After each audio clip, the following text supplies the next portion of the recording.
This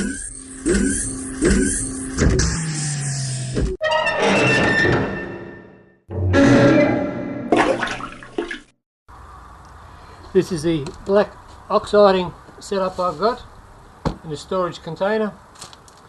It is the black fast blackening kit, and you get comes in bottles, and you then mix it up.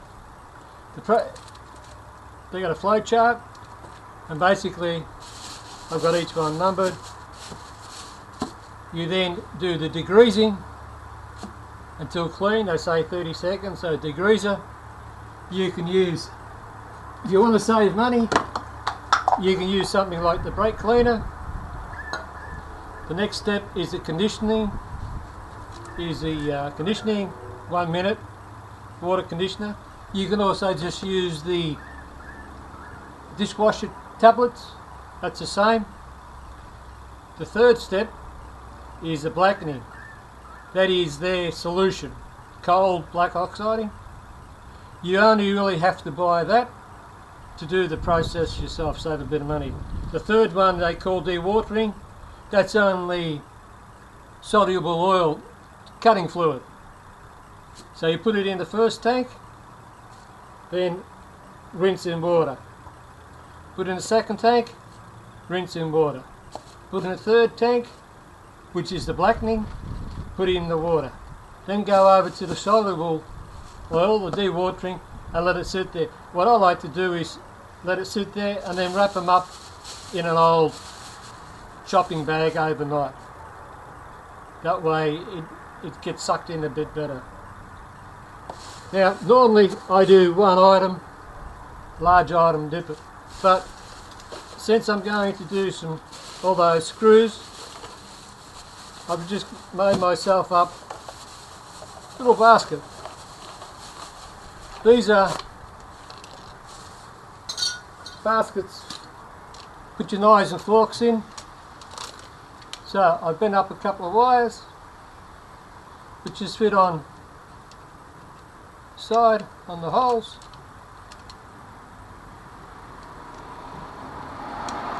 Like such.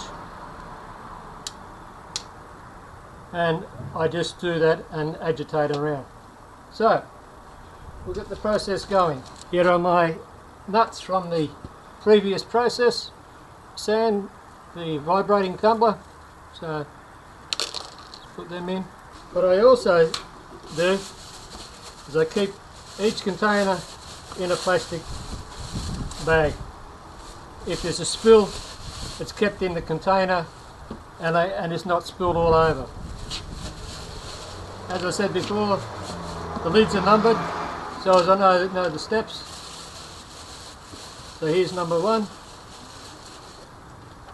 Now these are chemicals. Should always wear protective gear with chemicals. So here we go.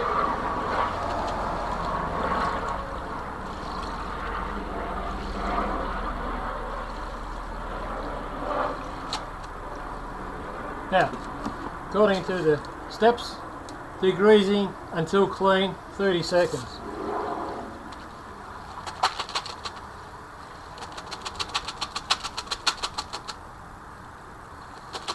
As you can see, it froths up a bit.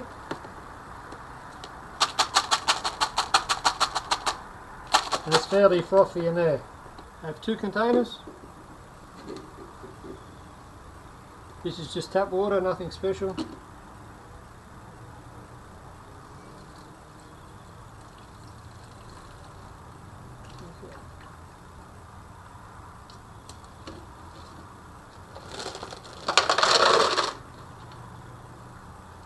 As you can see, it's quite frothy.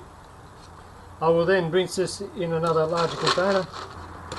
Pour this fluid off here. Pull your bag up, make sure it's not caught.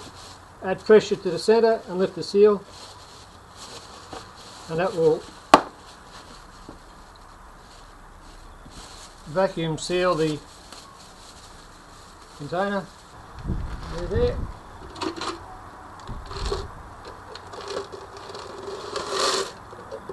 Pull them in.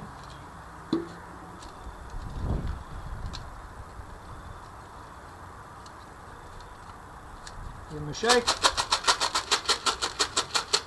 And shake get the excess water off.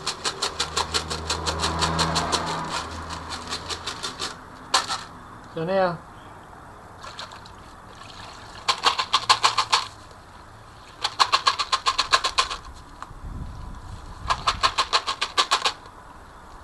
it agitates the bubbles.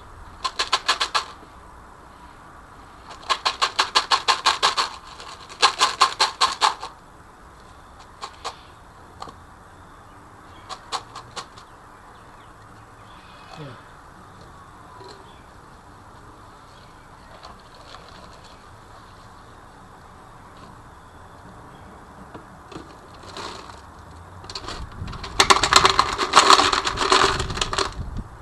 They're all out.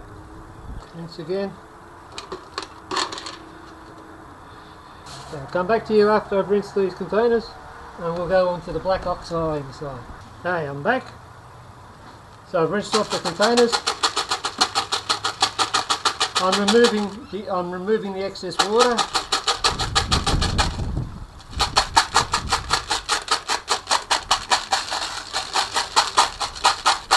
There's one thing I've noticed about the black oxide, it doesn't like to have areas that are covered in water because you'll get this coloration. So okay, so it's a coppery looking colour, a blue colour. So here we go, we just dink it in.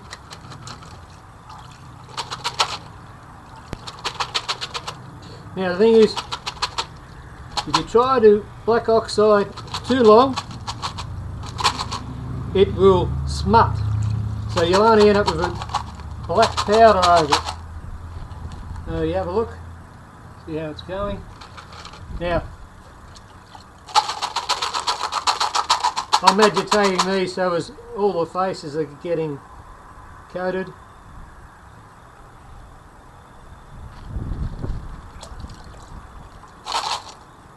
Now depending on the quality of the base material, sometimes it comes out a light grey, a dark grey, and also how strong your solution is. As you can see, some are darker, some are about a 70 grey or a 60 grey, some might be a 90 grey. There's none there that are black.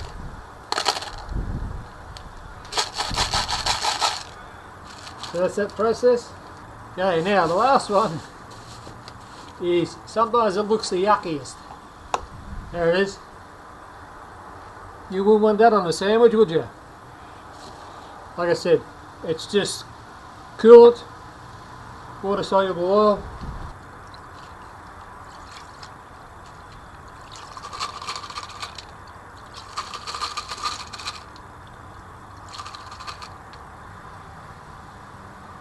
At least this is filtering some of the junk out.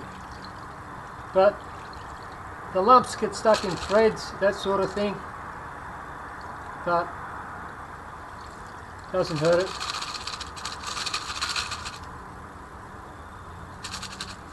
Some people say you can put Dettol, antiseptic in there, kills the bugs.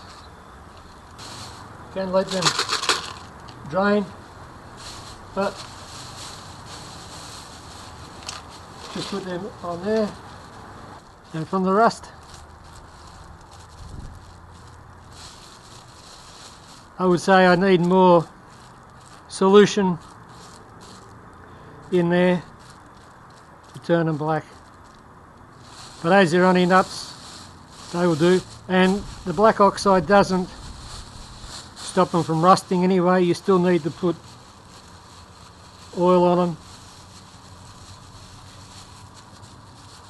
So they'll stay like that till tomorrow.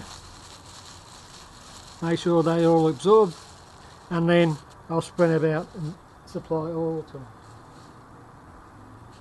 Some people have asked me, how do I black oxide long items? As you can see, the tubs are only so deep. So what I actually use, plastic tube on the CNC4A setup, you would have saw my limit switch rods. They're 1/4 inch and roughly 1 metre long. So I just plug it up with, this is off a felt pen top, put it in there, I put the rod through there, then I just scoop in the chemicals, use a funnel, I got a small funnel, and then just do that, pour in water. So you can do quite large items, you just have to use your brain and think, how can I stop it leaking and using the least amount of chemicals. So that's the black oxiding method.